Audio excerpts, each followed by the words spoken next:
क्या आप जानते हैं कि जो तनख्वाहदार शख्स है, जो सैलरी इंडिविजुअल है, ये बिजनेसमैन यानी कि एक्सपोर्टर और रिटेलर से ज़्यादा टैक्स पे कर रहे हैं। आज के इस टॉपिक में हम इसको स्टडी करेंगे। आप देख रहे हैं प्रैक्टिकल लर्निंग हाउस, मैं हूं फ़हीम महबूब। वापस आते हैं टॉपिक के ऊपर। हमेशा की तरह मेरी कोशिश रही है कि कोई डिफरेंट जो टैक्स एनालिसिस हैं, नए रूल्स हैं, प्रैक्टिकल इम्प्लीकेशंस हैं, उसको हम टाइम टू टाइम स्टडी करें, ताकि रिटर्न फाइल करते हुए या जो टैक्स की न्यूज़ हैं, जो टैक्स के नए रेट्स आ रहे हैं या टैक्स में जो चेंजिंग्स आ रही हैं, हम उसको देखते रहें और अपनी अंडरस्टैंडिंग बिल्ड करते रहें, ताकि हमारी जो फाइलिंग की जो डायरेक्शंस हैं वो क्लियर रहे।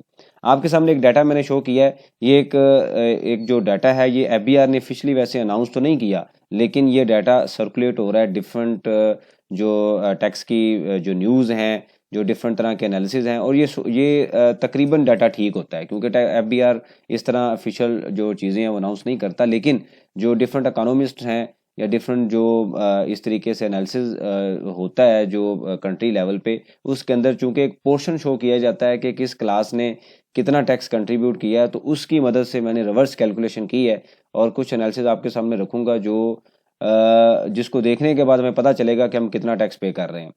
अब जो फिगर्स एक शो की गई हैं, उसके मुताबिक 264 बिलियन का जो टैक्स है वो सैलरीड क्लास ने पे किया है, जो कि फोर्थ रैंकिंग पे है। मतलब जो पाकिस्तान के अंदर हम देखें तो बिजनेसमैन है, उसके बाद एक्सपोर्टर हैं। बिजनेसमैन के लोकल हम कह सकते हैं, लोकल बिजनेस है, उसके बाद एक्सपोर्ट्स हैं, और इसके अलावा जो सर्विस इंडस्ट्रीज़ हैं या कॉन्ट्रैक्टर हैं, डेवलपर्स हैं, और फिर आता है सैलरी। इस तरह डिफरेंट तरह की जो पाकिस्तान के अंदर जो डिफरेंट बिजनेसेस हैं वो टैक्स पे करते हैं और कंट्रीब्यूट करते हैं इकोनॉमी के लिए। तो उसमें इन सब में चौथे नंबर पे जो टैक्स ज़्यादा पे कर रहे हैं वो सैलरी इंडिविजुअल्स पे कर रहे हैं। 264.3 बिलियन का जो टैक्स है वो पे किया लास्ट ईयर जो सैलरीड क्लास ने। अगर एवरेज हम लें जो कि 2 मिलियन के करीब, ये आईएमएफ की जो उनकी जो फिगर्स थी उसके मुताबिक, उनकी आज से साल पहले ये था कि 15-16 लाख आपके जो टैक्स पेयर हैं वो सैलरी इंडिविजुअल हैं। इनकी फिगर को बढ़ाया जाए, 2 साल पहले की बात है। फिर जो जितने भी गवर्नमेंट एम्प्लॉयज़ थी उनको फोर्स किया गया कि आप टैक्स रिटर्न फाइल करें वरना आपको सैलरी नहीं मिलेगी। तो वो काफ़ी गवर्नमेंट एम्प्लॉयज़ रजिस्टर्ड हुए, स्पेशली जो टीचर्स थे, और उन्होंने अपनी रिटर्न वगैरह जो फाइल की और जो फिगर बढ़ गई, तो तकरीबन हम कह सकते हैं कि 2 मिलियन के करीब जो अभी जो पाकिस्तान में सैलरी इंडिविजुअल्स हैं वो टैक्स फाइल कर रहे हैं। तो अगर आप इस टैक्स को जो total number of tax payer उस पर डिवाइड करें, तो एक साल का पर जो एम्प्लॉयज़ जो टैक्स कैलकुलेट हो रहा है, एवरेज हम कह सकते हैं वो 1,32,000 बनता है। हम इसकी बेस पे चल रहे हैं, क्योंकि कुछ ऐसे एम्प्लॉई हैं जिनकी सैलरी 50,000 से कम है या इवन 50,000 से भी ज़्यादा है, तो वो अपनी रिटर्न फाइल नहीं करते और ना ही टैक्स पे करते हैं, क्योंकि उनकी सैलरी कैश में होती है। तो उनका बर्डन भी किसको मिलता है? जो रिटर्न फाइल कर रहे हैं। तो इसलिए हमने एवरेज फिगर ली 2 मिलियन और पर पर्सन 1,32,000। इसको अगर आप पर मंथ डिवाइड करें तो एवरेज 11,000 रुपया जो टैक्स है वो हर एम्प्लॉई दे रहा है। अब होगा क्या कि कोई एम्प्लॉई 500 दे रहा होगा, कोई 1,000 दे रहा होगा, और इसी तरीके से कोई 5,000 दे रहा होगा, कोई 50,000 दे रहा होगा, कोई 1 लाख दे रहा होगा। तो जो एवरेज कैलकुलेशन हुई है वो तकरीबन 11,000 रुपया पर एम्प्लॉय दे रहा है। मतलब ये नहीं है कि सारे एक ही दे रहे होंगे, डिफरेंट तरह के जो एम्प्लॉयज़ हैं वो डिफरेंट टैक्सेस दे रहे हैं, लेकिन एवरेज हमने कैलकुलेशन की है।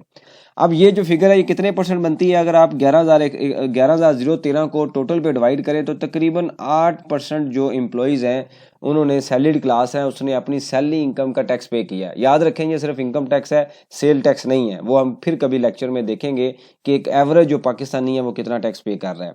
अब फर्दर आप इसका एनालिसिस देखें तो वो ये है कि मैक्सिमम जो टैक्स रेट है ना, सैलरी इंडिविजुअल जो पे करते हैं, जिनकी 6 मिलियन से ऊपर सैलरी है या जिनकी अभी जो लेटेस्ट स्लैब्स हैं उसमें 1 करोड़ से अबव सैलरी है, वो तकरीबन 35% ऑफ सैलरी जो टैक्स है वो पे करते हैं। ये सबसे हायर स्लैब है, यानी कि 35% है। अब ये जो फिगर है ये 40% बढ़ी है पिछले साल में। मतलब फॉर एग्जांपल अगर पिछले साल 1 लाख था तो इस बार 1,40,000 हुआ है। मतलब टैक्स की कलेक्शन जो है वो बढ़ी है। क्यों बढ़ी है? रेट भी रिवाइज हुए थे, और इसके अलावा जो नंबर ऑफ टैक्स पेयर हैं वो भी बढ़े हैं। क्यों बढ़े हैं? क्योंकि मैंने जैसे आपको बताया कि जो गवर्नमेंट एम्प्लॉइज उनको फोर्स किया गया था कि आप ये जो रिटर्न्स हैं वो फाइल करें, जिसकी वजह से ये जो फोर्सफुली ये जो फिगर है तकरीबन 40% का ग्रोथ दिया गया था। ये आईएमएफ की डिफरेंट फॉर्म्स में उनकी रिक्वायरमेंट थी कि टैक्स पेयर को इंक्रीज किया जाए। अब ये सारे डाटे की बेस पे जो सैलरी क्लास है वो चौथे नंबर पे रैंकिंग पे है। मतलब चौथे नंबर पे सैलरी जो क्लास है वो टैक्स में कंट्रीब्यूशन कर रही है। अब आप देखें, हम एग्जांपल लेते हैं कि एक एक्सपोर्टर है, वो जब एक्सपोर्ट करता है तो गवर्नमेंट ने एक रूल बना दिया है। वो क्या रूल है कि आपने 1% टैक्स दे देना है और उसके बाद कोई टैक्स नहीं है, यानी कि फुल एंड फाइनल टैक्स है ये वाला। फॉर एग्जांपल अगर किसी की 100 मिलियन की सेल है तो उसने 1% देना है, वो फारग है, 1% दे के उससे कोई नहीं पूछेगा कि आपका टैक्स कितना बनता है, वो जितनी मर्जी पैसे कमाए। और हम ये समझ सकते हैं कि ये जो एक्सपोर्टर हैं इकोनॉमी के अंदर कंट्रीब्यूट करते हैं, लेकिन इसका कंपैरिजन अगर हम सैलरी इंडिविजुअल के साथ करें तो वो दूर दूर तक उसका कोई कंपैरिजन नहीं है कि 1% किधर है और 8% एवरेज कहाँ पे है। तो सैलरी इंडिविजुअल हाई टैक्स पे कर रहा है। इसी के बाद अगर हम अगली एग्जांपल लें, एक रिटेलर है, डिस्ट्रीब्यूटर है, तो वो या तो मिनिमम टैक्स पे कर देता है 1.5% और कुछ केसेस में 0.25% भी है, या वो अगर हर ट्रांजैक्शंस पे टैक्स भी डिडक्ट भी करवाए तो उसका 4.5% टैक्स है, जो कि अब रिवाइज होके 5.5% बनता है। मतलब हर ट्रांजैक्शन पे उसका जो कस्टमर है वो टैक्स भी विदड्रॉ करे तो मैक्सिमम ये टैक्स बनता है। तो इसके बाद अगर स्लैब रेट भी हम अप्लाई करें तो वो भी काफ़ी ज़्यादा प्रॉफिट होगा, तो वो तकरीबन जाके 25-30% की स्लैब में आएगा, जो कि लाइकली चांसेस है कोई भी पे नहीं करता, सारे 5.5% मैक्सिमम पे करके ख़त्म करते हैं। अब अगर आप इसको भी कंपेयर कर लें बिजनेस के साथ, तो फिर भी जो सैलरी इंडिविजुअल्स हैं वो ज़्यादा टैक्स पे कर रहे हैं और काफ़ी ज़्यादा पे कर रहे हैं। कुछ लोग तो यहाँ पे हो सकता है 15-20% की स्लैब में भी आ रहे हो, जिनकी 2 लाख से ऊपर सैलरी है, 2.5 लाख है, जो कि एक एवरेज सैलरी है इन्फ्लेशन के हिसाब से, वो इससे ज़्यादा पे कर रहे हैं। तो अब ये आप देख लें, आपके सामने सिचुएशन है कि सैलरी क्लास के ऊपर किस तरीके से डिफरेंट फॉर्म पे, डिफरेंट डिस्कशन पे हर साल सैलरी क्लास को रगड़ा जाता है, टैक्स को बढ़ा दिया जाता है, कोई इसके ऊपर डिस्कशन नहीं होती। इस वजह से डिफरेंट प्लेटफॉर्म पे, सोशल मीडिया पे अभी एक चीज़ें चल रही हैं कि इसके ऊपर हम प्रोटेस्ट करेंगे, और होना भी चाहिए। आपके सामने एनालिसिस है, मैंने आपके सामने रख दिया है कि आप कितना टैक्स हम पे कर रहे हैं। अभी इनकम टैक्स की बात हमने की है, सेल टैक्स वगैरह की बात नहीं की। जो बंदा ज़्यादा पैसे कमाता है, एक्सपोर्टर है, बिजनेसमैन है, उनको भी टैक्स चार्ज होना चाहिए, और जो लोग पे कर रहे हैं अच्छी बात है। लेकिन मसला ये हमारे यहाँ ये है कि हम इस चीज़ को जो ऑलरेडी पे कर रहे हैं ना, उन्हीं से ही ज़्यादा टैक्स लेते हैं। हम नंबर ऑफ टैक्स पेयर बढ़ाते नहीं हैं। हम ये कहते हैं अगर 2 मिलियन सैलरी इंडिविजुअल ने टैक्स दिया है, चलो टैक्स बढ़ा देते हैं, इन्हीं से हम ज़्यादा पैसे ले लें। हम ये क्यों नहीं करते कि हम 2 मिलियन से इस फिगर को 2.5 पे करें, हमारी एवरेज कलेक्शन खुद ब खुद बढ़ जाएगी। इसी तरीके से अगर बिजनेसमैन है, वो 5 लाख लोग रिटर्न फाइल कर रहे हैं, तो हम 5 लाख से ज़्यादा टैक्स क्यों लें?